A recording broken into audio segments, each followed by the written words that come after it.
اور ہر working women شوہر کو کنٹرول اور ڈومینیٹ کرنے کی کوشش کرتی ہے۔ بڑی بھیانک پکچر پینٹ کر رہے ہو شادی کی تم، یعنی بندہ شادی نہ کرے، فہد بولا۔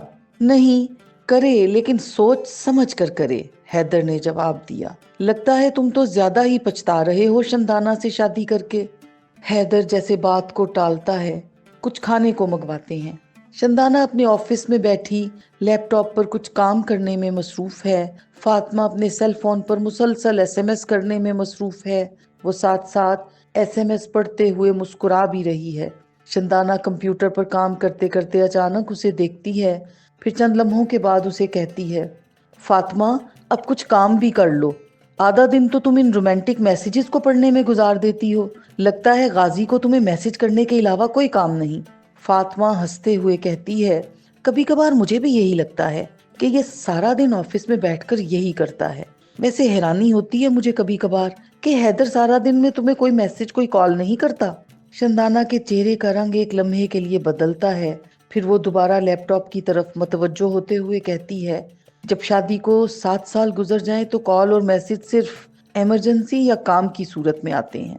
ضروری نہیں ہے، فاطمہ بولی، میری بہن کی شادی کو 15 سال ہو گئے ہیں، لیکن دن میں کم از کم 50 میسیجز ضرور بھیج دیتے ہیں دونوں میاں بیوی ایک دوسرے کو۔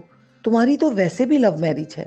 شندانہ کا رنگ بدلتا ہے، وہ دوبارہ لیپ ٹاپ کی طرف متوجہ ہوتے ہوئے ٹھنڈے سے لہجے میں کہتی ہے، تمہاری بہن لکی ہے فاطمہ، میں بھی۔ شندانہ کوئی جواب دینے کی بجائے ٹیبل پر پڑے اپنے سیل فون کو دیکھتی ہے۔ درِ شوار وہ خط ہاتھ میں لیے بیڈ پر بیٹھی ہے جب اسے منصور کی آوازیں آنے لگتی ہیں، شہوار شہوار شہوار۔ درِ شوار کچھ گھبرا کر یکدم وہ خط تیزی سے رومال میں لپیٹ کر باکس میں رکھتی ہے، باکس کو جلدی سے تالا لگاتی ہے۔ باہر سے منصور کی آواز ابھی بھی آ رہی ہے۔ شہوار باکس کو تالا لگا کر اٹھاتی ہے جب منصور دروازہ کھول کر اندر آتا ہے اور کہتا ہے، آپ یہاں بیٹھی ہیں اور میں پورے گھر میں آپ کو تلاش کرتا پھر رہا ہوں۔ درِ شوار باکس الماری میں رکھتے ہوئے کہتی ہے، میں بس آنے ہی والی تھی، ابھی ابھی آپ کی آواز سنی، آپ تو جلدی آ گئے۔ ہاں میں بس جلدی نکل آیا، تم کیا کر رہی ہو؟ میں بس کچھ پرانی چیزیں دیکھ رہی تھی۔ کون سی پرانی چیزیں؟ درِ شوار الماری بند کرتے ہوئے کہتی ہے، کچھ قیمتی چیزیں۔ منصور ہنستے ہوئے کہتا ہے، میرے علاوہ بھی تمہارے پاس کوئی پرانی قیمتی چیز ہے؟ شہوار جواب دینے کی بجائے ہنس پڑتی ہے اور کمرے سے باہر جانے لگتی ہے۔ شندانہ اپنے لاؤنج میں میری کا بیگ اور باکس سامنے رکھے اس کی ہوم ورک والی کاپی دیکھتے ہوئے ملازمہ سے بات کر رہی ہے، ابھی 2 ماہ پہلے ہی تو میں نے تمہاری پے بڑھائی ہے، اب 2 ماہ بعد پھر تم نیا مطالبہ لے کر آ گئی ہو، کوئی احساس نہیں تمہیں؟ اگر ذرا سا کام زیادہ کرنے کو دے دو تمہیں تو 100 بہانے یاد آ جاتے ہیں۔ باجی گزارا نہیں ہوتا، سلمہ بولی۔ شندانہ میری کی کاپی دیکھتے ہوئے بولتی ہے، ہاں ساری دنیا کا گزارا ہو جاتا ہے، بس تمہارا گزارا نہیں ہوتا۔ تمہارے پیسے بڑھاؤں گی تو پھر رفت کہے گی، اس لیے فی الحال تو جا کر کام کرو، بعد میں دیکھوں گی۔ ملازمہ برا سا منہ بنا کر وہاں سے کچن میں جاتی ہے۔ شندانہ میری کی کاپی دیکھتے دیکھتے میری کو آواز دیتی ہے، میری میری میری کہاں ہو تم؟ میں ہوم ورک لے کے بیٹھی ہوں تمہارا۔ ممی آئی ایم کمنگ، میری جواب دیتی ہے۔ دونوں ملازمائیں کچن میں ہیں۔ سلمہ جا کر کچن میں کوکنگ رینج پر رکھا ہوا ایک سالن ہلانے لگتی ہے۔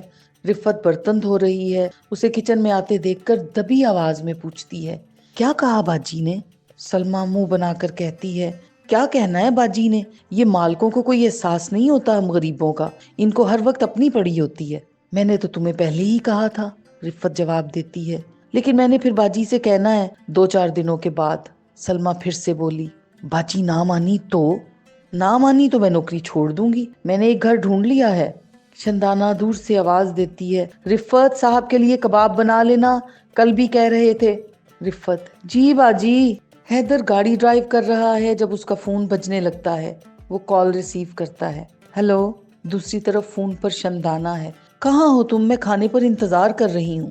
کھانا تو میں نے کھا لیا ہے، حیدر نے جواب دیا۔ کیا مطلب کہاں کھا لیا ہے؟ ایک کلائنٹ ساتھ تھا، اس کے ساتھ ورکنگ ڈنر کیا ہے، ابھی نکلا ہوں آفس سے۔ ورکنگ ڈنر کا کم از کم مجھے تو بتانا چاہیے، میں گھنٹے سے کھانے پر انتظار کر رہی ہوں۔ تو مت کیا کرو انتظار، میں نے تو نہیں کہا کہ انتظار کیا کرو، تم کم از کم مجھے بتا تو سکتے ہو، ایک کال یا میسج کر سکتے تھے۔ اب بتا رہا ہوں نا تمہیں، میں نے کال کی ہے تو بتا رہے ہیں، خود سے تو نہیں بتایا۔ تم پھر اس بات پر عدالت لگاؤ گی؟ میں عدالت نہیں لگا رہی، میں صرف پوچھ رہی ہوں۔ نہیں، تم پوچھ نہیں رہی، بدتمیزی کر رہی ہو میرے ساتھ۔ میں بدتمیزی کر رہی ہوں؟ ہاں شندانہ، تم کر رہی ہو۔ You are so rude. Haider جواب دیے بغیر فون بند کر دیتا ہے اور بے حد خفگی کے عالم میں گاڑی چلاتا ہے۔ شندانہ ڈنر ٹیبل پر فون لیے چپ چاپ بے حد ڈسٹرب بیٹھی ہوئی ہے۔ ٹیبل پر کھانے کے برتن لگے ہوئے ہیں۔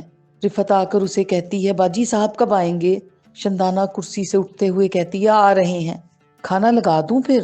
نہیں، یہ برتن اٹھا لو، شندانہ نے جواب دیا۔ باجی آپ کھانا نہیں کھائیں گی؟